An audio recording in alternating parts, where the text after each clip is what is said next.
Good morning, students. Welcome to 6th session of 8th chapter, that is Sources of Business Finance.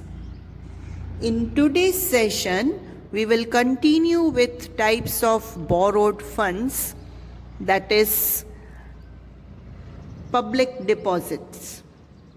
In previous sessions, we discussed two types, those were debentures and bond. So let us start with today's topic, that is public deposit. First, meaning.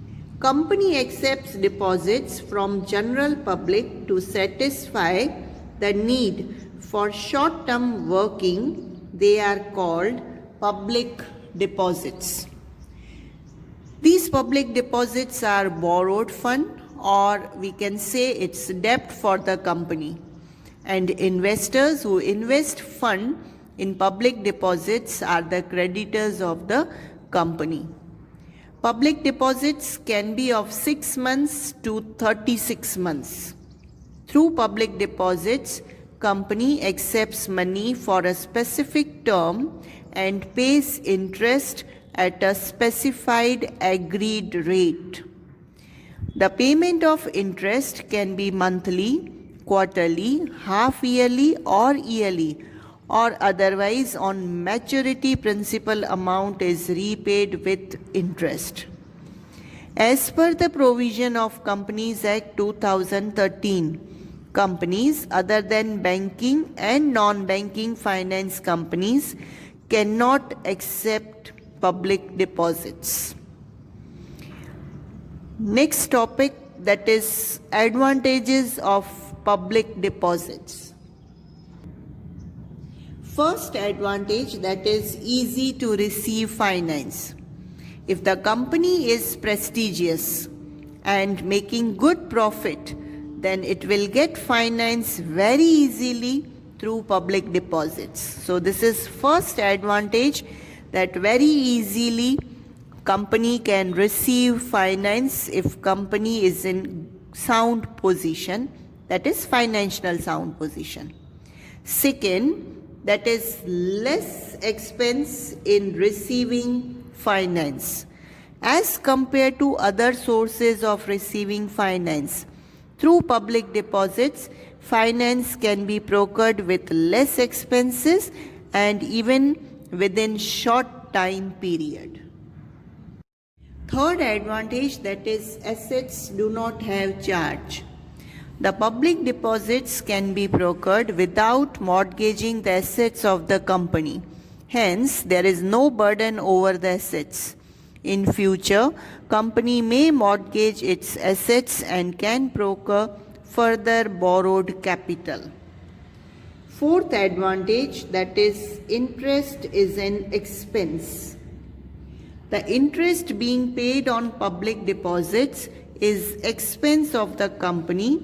Hence, it can be claimed as expense while determining profit of the company for income tax purpose. Hence, company has to pay lesser income tax. Next, that is used as working capital. Company can satisfy its short-term financial requirement through public deposits. Hence, working capital requirement can be satisfied.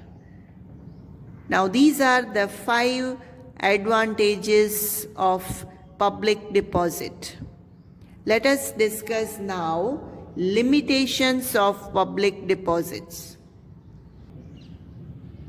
First limitation, that is uncertainty. The source of finance is uncertain. That is to say, it is difficult to forecast the amount that will be invested by the investors. Second limitation, that is insecurity to investors. According to investors' viewpoint, public deposits are risky. Public deposits are considered to be unsecured liability because as against public deposits, no security is offered. Third limitation, that is fair weather friends. Public deposits are considered to be reliable till the company is working profitably. When the company is in a sound position, public deposits are available very easily. But when the financial position of the company deteriorate, if there is financial crunch or there are rumors about the company in the market, the investors will panic and rush for repayment of deposits, premature and withdraw their deposits. Hence, financial difficulties of the company will increase. Therefore, public deposits are considered to be fair weather friends. Last limitation, that is difficult for new and weak companies. The investors have no trust in the new and financially weak companies. The investors do not get ready to take risk in such companies by investing in public deposits. Therefore, for new and weak companies, it's very difficult to collect funds through public deposits. So these are 4 limitations and 5 advantages of public deposits. After public deposit, our next borrowed capital, that is loan from financial institutions. Due to changes in the field of science and technology, there was a rapid growth in the development of industry and commerce, resulting into increase in the need for long-term finance. Therefore, need to establish special financial institutions within the country became necessary. In post-independence period, to satisfy long-term capital requirement for industries getting established within the country in public and private sector, government established financial institutions. Financial corporations were established to satisfy financial requirement of small scale and medium scale units. With the beginning of 5-year plans in country, emphasis was laid on industrial development.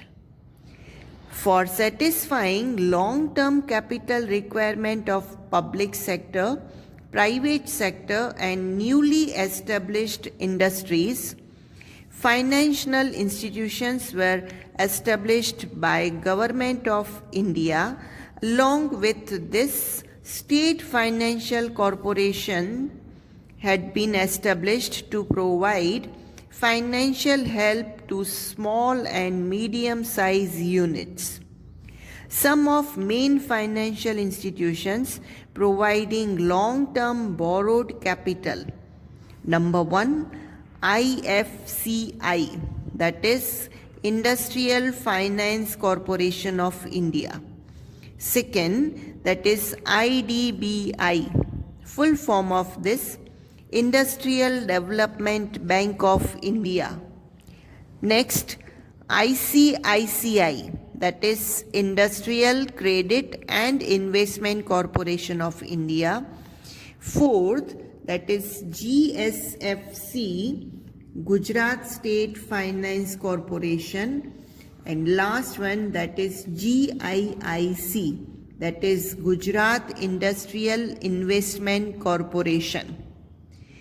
These 5 main financial institutions are there who provide long-term borrowed capital to private as well as public sector companies. From examination point of view, these abbreviations, where full form you have to write in 1-line answer, These 5 are very, very important. Now, next, functions of these financial institutions. First in that, provide finance for buying shares. Financial institutions purchase shares of the company and provide financial assistance.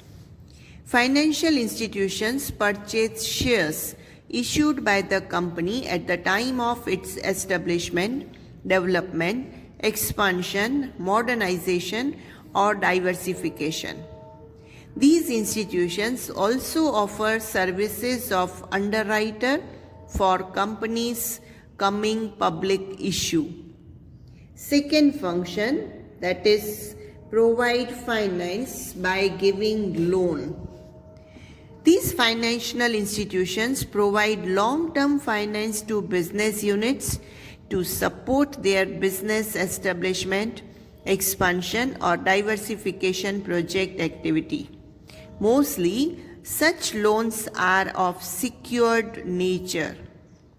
Under special circumstances, over and above business assets, personal properties are also taken for mortgage. Third function, that is help through direct payment for technological services. Many times, business units cannot obtain services of technological consultants and experts. For such services, they have to spend heavily. So, the financial institutions make such services available and directly make payment of the fees to respective technological companies. Fourth function, that is provide guarantee. The financial institution become guarantor of business unit after protecting their interest. They provide guarantee for safety of their finance to other financing institution. Thus, financial institution become helpful to business units passively in availing finance.